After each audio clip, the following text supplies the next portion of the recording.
Ating pag-uusapan sa videong ito, itong si Chavit Singson, itong dating gobernador ng Ilocos Norte. At kung saan today, April 8, is nahuli po yung kanyang convoy doon sa EDSA at tinikitan siya nitong MMDA personnel. Pero bago ang lahat, mga kapolitika, ay huwag kalimutang kayo ay mag-like at mag-subscribe dito sa aking YouTube channel para kayo updated sa mga isyu ng lipunan at isyu ng ating bansa. So ngayong araw lang is merong balita, itong si Chavit Singson, itong former governor ng Ilocos Norte is natikitan yung kanyang convoy. Itong kanyang sasakyan is mamahalin ito, mga kapolitika. Okay, so natikitan dyan sa EDSA kasi dumaan doon sa busway. Kasi yung busway is para lang yun sa mga bus at dumaan doon yung convoy niya at nahuli noong MMDA. At bakit natin ito pinag-uusapan? Kasi sinasaluduhan ko itong pangyayaring ito, which is in fact nagbigay pa nga siya ng reward doon sa nang huli or nagbigay ng ticket dito sa kanyang convoy na nagkakahalaga ng 100,000, pero wala pang reply yung officer ng MMDA na kung tanggapin ba niya or hindi yung pabuya ni Chavit Singson. Maybe because kasi ang sabi ni Chavit Singson dito is no one above the law. So kilala ka man or hindi, mayaman ka man or hindi, dapat is pantay-pantay. Kung mayaman ka, dapat hulihin ka, mahirap ka, dapat hulihin, dapat pantay lang yung treatment, especially dyan sa MMDA, especially na maraming mga motorista, especially may kaya is merong mga pride at minsan nga merong mga senaryo dyan sa EDSA na kung saan is nag-aaway yung traffic enforcer at yung motorista. Alright? So, naalala ko kasi, bakit ito pinag-usapan? Kasi naalala ko yung time ni Bong Revilla. Okay? Yung meron siyang nakaaway na nakaalitan na MMDA officer ba yun, yung parang siya yung head nung MMDA. So, nakaaway nitong si Bong Revilla at grabe naman makaasta itong si Bong Revilla. Kung nagkamali yung officer, bakit ganun-ganun yung kanyang galit? Okay? Unlike dito dito kay Chavit Singson na kung saan is nagbigay pa siya ng reward. Hindi porket ikaw ay may kaya sa buhay at nakakaangat sa buhay is basta-basta mo na lang tapakan or pagalitan yung isang tao. Kasi nakumpara ko ito doon sa senaryo ni Bong Revilla na kung saan is nahuli yung kanyang pero hindi naman confirm kung sasakyan niya ba yun or hindi. Nahuli doon at talagang galit na galit siya, pinag-initan at inaway niya talaga yung MMDA head chairman na yun. Okay? So, dito natin makikita yung ugali ng tao, mga kapolitika, na kung saan is kung ikaw ay nasa gobyerno, especially yung nasa gobyerno kasi minsan is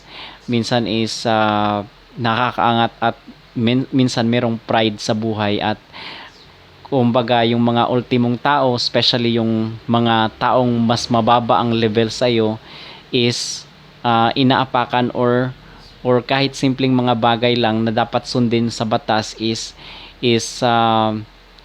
pinapagalitan mo pa yung officer na kung saan isinita ka. At ang sabi pa nga nitong si Bong Revilla dati nung in-interview siya doon sa balita kasi pinagsisigawan nga niya at pinapagalitan niya itong MMDA officer na si Nebriha. Si Nebriha yung administrator dito sa MMDA. So pinapagalitan niya at doon sa sinasabi ni Bong Revilla na kung saan is matindi na umano itong pinagdaanan ng kanyang pamilya.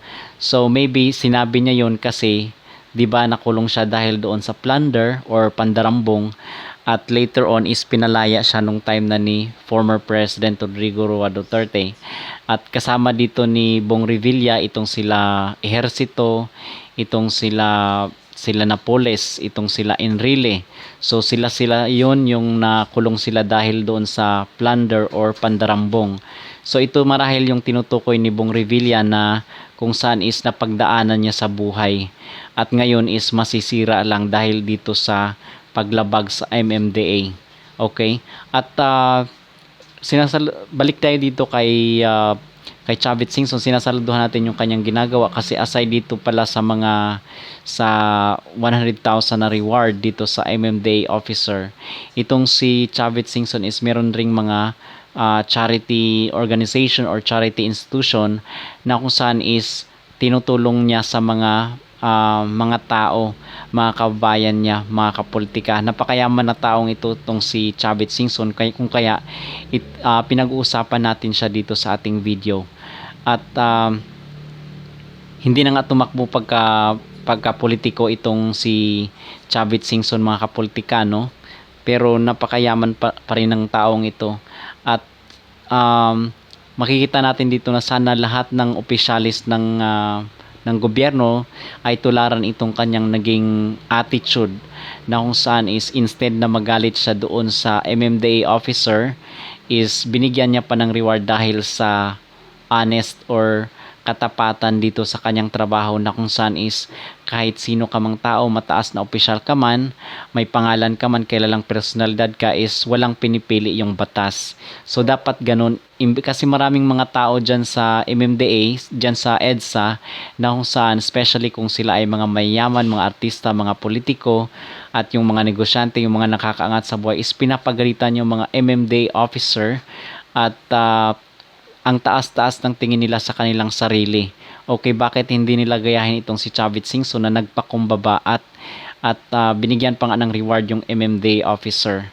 Okay, meron pa nga akong nakita dati mga kapolitika nung saan is talagang pinagalitan at sinapak at inaway pa yung MMDA officer, at yung iba dyan is nababaril pa.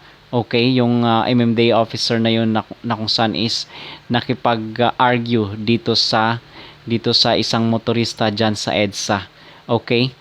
At ito palang sasakyan ni Chavit Singson, which is bulletproof pala. Mahal pala itong kanyang sasakyan kasi mayaman naman talaga itong dating gobernador na ito. Wala pa pala itong lisensya. Wala pa itong plaka kasi bagong bili pa lang, tinitest pa lang daw nung kanyang driver, at itong kanyang sasakyan is meron niyang merong papeles pero wala pang plaka kasi tinetest pa nga yung sasakyan na yun. So maging aral rin sana ito sa ibang motorista na gayahin nila si Chavit Singson, yung naging ugali ng taong ito dyan sa EDSA, na even though nahuli siya is nagsubmit siya sa authority. Okay? Kasi sa pagkakaalam ko mga kapolitika is limited lang yung uri ng sasakyan na pwedeng dumaan dyan sa busway. Halimbawa kung ikaw ay presidente, ikaw ay vice-presidente, pwede kang dumaan dyan sa busway. Pero kung ikaw ay congressman, ikaw ay yung politiko lang na medyo mababa, even nga senador, hindi pwedeng dumaan dyan sa busway. Ang pwede lang dyan is yung mga chief justice, yun, pwede silang dumaan dyan sa busway. Pero yung mga mababang posisyon, aside sa president at vice president, is bawal po talaga dyan sa busway. Doon talaga sila sa regular na lane dumaan, na normal or regular na mga tao yung doon sa outside of the busway na daanan mga kapolitika. At naalala ko rin dati itong si Richard Gutierrez is napadaan din dyan sa busway at hinuli nga siya nung MMDA officer dahil sa kanyang violation dyan sa traffic rules. Okay? So yun lamang ating pag-usapan dito sa isyong ito mga kapolitika. Kayo, ano ang inyong masabi dito sa pagbibigay ng reward ni Chavit Singson dito sa MMDA officer at yung kanyang ugali na pinakita dito sa MMDA officer na binigyan niya pa ng reward. Again, kung kayo ay bago pa lang dito sa aking YouTube channel, ay huwag kalimutang mag-like at mag-subscribe para kayo ay updated sa issue ng bansa at issue ng lipunan, at huwag kalimutang mag-comment down below. Maraming salamat mga kapolitik.